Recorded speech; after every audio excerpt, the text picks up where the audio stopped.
매일 성경 묵상을 돕는 해설 가이드입니다. 안녕하세요. 묵상 코치입니다. 함께 읽고 나눌 말씀은 열왕기하 4장 1절에서 17절까지 말씀입니다. 열왕기하 4장부터는 엘리야의 제자란 말은 나오지 않고 엘리사로 나옵니다. 4장에서는 엘리사가 행한 4가지 기적이 나오는데 이것은 기적 에피소드의 모음으로 가난한 제자 가부가 처한 궁핍을 해결하는 이야기, 수넴 여인의 아들을 살리는 이야기, 독이 든 음식을 고치는 이야기, 한 솥의 국으로 200명을 먹이는 이야기가 나옵니다. 1절에서 7절은 제자의 가부의 경제적 어려움을 해결해 주는 내용입니다. 이 이야기의 시간적, 장소적 배경은 언급되지 않습니다.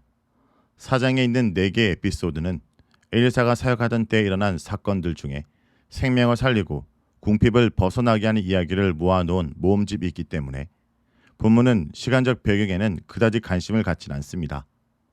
이야기는 선자의 제자 아내가 엘리사를 찾아와 부르짖으면서 시작됩니다.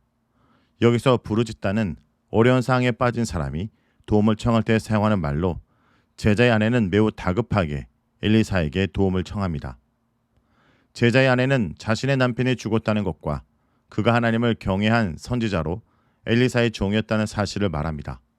이것은 남편의 죽음이 죄로 인한 것이 아니며 신실하게 하나님께 주신 사명을 감당하다가 죽었다는 의미입니다.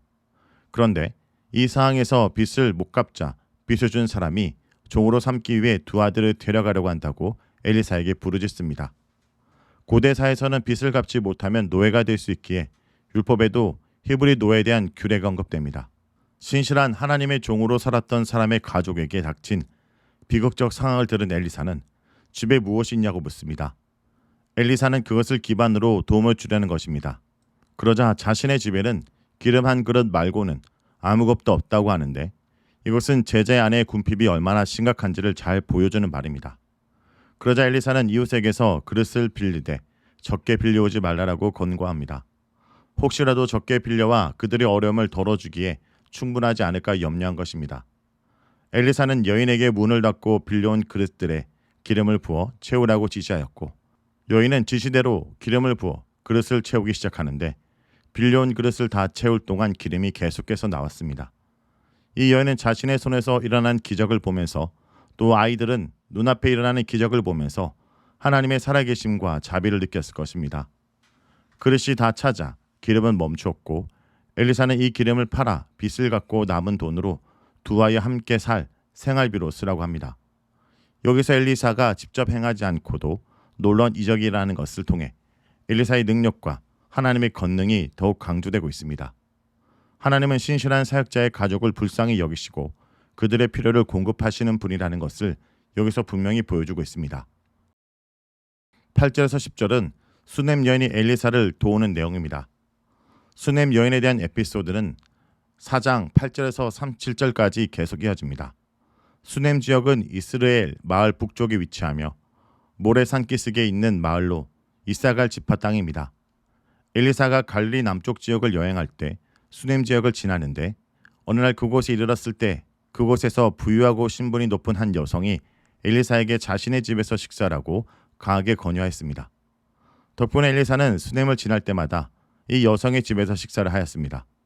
이 여성이 엘리사에게 음식을 제공한 이유는 9절에 나옵니다. 엘리사가 하나님의 사람, 즉 참 선지자라는 것을 알았기 때문입니다. 거룩한 하나님의 사람이라는 말에는 엘리사를 하나님의 선지자로 생각한다는 것과 이런 선지자를 보내신 하나님에 대한 경외심이 담겨 있습니다. 그녀는 음식 대접에 그치지 않고 자신의 남편에게 엘리사를 위한 방을 하나 만들었으면 좋겠다고 요청합니다. 본문에서 방에 침상, 책상, 의자, 촛대를 둔다는 것은 언제든지 와서 불편하지 않게 사용할 수 있도록 하겠다는 배려가 넘치는 행동입니다. 이 집은 가끔 오는 손님을 위해 방을 만들 수 있을 정도의 재력을 가진 부유한 집이라는 것을 알 수 있습니다. 여기서 남편의 대답이 나오지 않고 바로 방에 누운 엘리사의 이야기가 나오는 것을 보면 이 이야기의 중심은 수넴 여인이라는 것을 알 수 있습니다. 이후로도 남편은 어떤 역할도 하지 않습니다. 11절에서 13절은 수넴 여인에게 원하는 것을 묻는 엘리사에 대한 내용입니다. 수넴 여인의 넘치는 호의로 이곳에 올 때마다 편한 생활을 하던 엘리사는 그에게 대한 고마움을 표시하고 싶어졌습니다. 그래서 사한 게하시에게 수넴 여인을 불러오라고 명령하였고 수넴 여인은 엘리사를 만나게 됩니다. 그런데 13절을 보면 수넴 여인과 엘리사가 직접 말하는 것이 아니고 게하시를 통해서 이야기하고 있습니다. 아마도 신분이 높은 여성의 경우 남편이 아닌 남성을 대면하여 말하는 것이 당시 예절에 어긋나기 때문으로 보입니다. 엘리사는 수넴 여인에게 자신을 위해 매우 신경 써서 세심하게 준비해 준 것에 대해 감사의 표시를 한 후 자신이 이에 대해 어떤 보답을 해주면 좋을지를 묻습니다. 그러면서 혹시 왕에게 넣을 청이 있다거나 그 지역의 군사령관에게 넣을 청이 있는지를 묻습니다. 이것은 자신이 아무리 어려운 요청이라도 들어주겠다는 말입니다. 이 말은 당시 엘리사가 왕이나 군대 장관들에게 큰 영향력을 발휘하고 있다는 것을 나타냅니다. 하지만 수넴 여인은 자신이 자신의 백성 중에 거한다고 말하면서 엘리사의 제안을 거절합니다. 나는 백성 중에 거주하나이다 라는 것은 자신이 어려움에 처하면 가까이에 사는 친척들에게서 얼마든지 도움을 받을 수 있기 때문에 굳이 왕이나 군사령관처럼 권력 있는 사람의 도움이 필요하지 않는다는 의미입니다. 이 여성은 자신의 삶에 자신감이 있으며 만족하고 있는 사람입니다. 이 여성의 삶에 결핍이 없는 것은 아닙니다. 그녀에게는 아들이 없는 심각한 결핍이 있었고 그것은 당시 여성에겐 수치스러운 일이었음에도 그 삶을 그대로 받아들이며 현재 삶에 감사하고 욕심 없이 살고 있었습니다. 이걸 보면 수넴 여인은 엘리사의 덕을 보기 위해서 도운 것이 아니라 하나님의 선자이기 때문에 하나님을 경외하는 마음으로 순수하게 도운 것임을 알 수 있습니다. 하나님께서는 우리가 이렇게 순수하게 하나님을 위해 일할 때 가장 기뻐하십니다. 14절에서 17절은 수넴 여인이 아들을 낳을 것을 알려준 내용입니다. 이런 수넴 여인의 마음을 알게 된 엘리사는 그녀에게 무엇이 필요한지 알고 꼭 해주고 싶은 마음이 들었습니다. 엘리사는 그녀에게 어떻게 해주면 좋을지 자신의 시종인 게하시에게 묻습니다. 그러자 게하시는 그녀에게 아들이었고 남편은 늙어서 아들을 가질 수 없는 상태임을 알려줍니다. 고대 가부장 사이에서 아들이 없다라는 것은 그들의 이름을 이어갈 상속자가 없는 매우 불행한 상황입니다. 그러자 엘리사는 수넴 여인을 다시 불러 내년 이맘때에 품에 아들을 안을 것이라고 예언합니다. 여기서 엘리사는 하나님께서 말씀하셨다는 말을 하지 않았지만 17절에서 실제로 아들을 낳은 것을 통해 하나님께서 엘리사를 통해 말씀하셨다는 것을 알 수 있습니다. 사장에서의 엘리사의 이적 사역에는 요하가 직접 말씀하시거나 행하신다는 언급이 오직 엘리사가 행하는 것으로 나옵니다. 이것은 엘리사가 큰 권능을 행했다는 것을 강조하기 위한 것일 뿐 요하의 도움 없이 엘리사가 자신의 권능만으로 행했다는 의미는 아닙니다.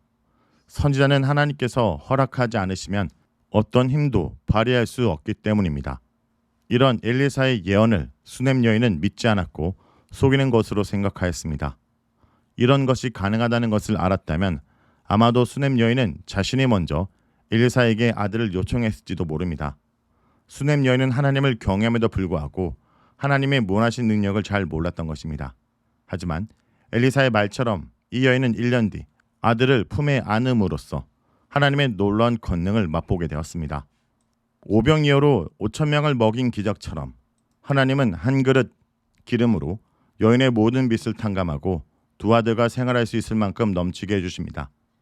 내가 얼마나 많이 가졌는지가 아니라 얼마나 많은 그릇을 이웃에게 빌었고 선자의 말에 얼마나 고지곳대로 순종했는지가 중요했습니다. 선자는 여인의 고통에 공감했고 이웃들은 가난한 가부에게 그릇을 빌려주었고 여인과 두 아들은 선자의 말에 순종했습니다. 그 선한 연대가 빚 때문에 자식을 빼앗을 만큼 무정한 시대에 한 가족을 지켰습니다. 텅 빈 가정이 이렇게 충만하게 채워졌습니다. 성도 여러분, 우리 삶을 진정으로 충만케 하는 것은 하나님의 은혜, 하나님의 긍휼뿐임을 잊지 않기 원합니다. 말씀을 놓고 기도하겠습니다.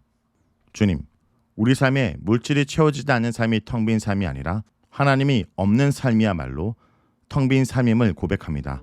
오늘도 주님으로 채워지는 하루가 되게 하여 주시옵소서. 예수님의 이름으로 기도합니다. 아멘.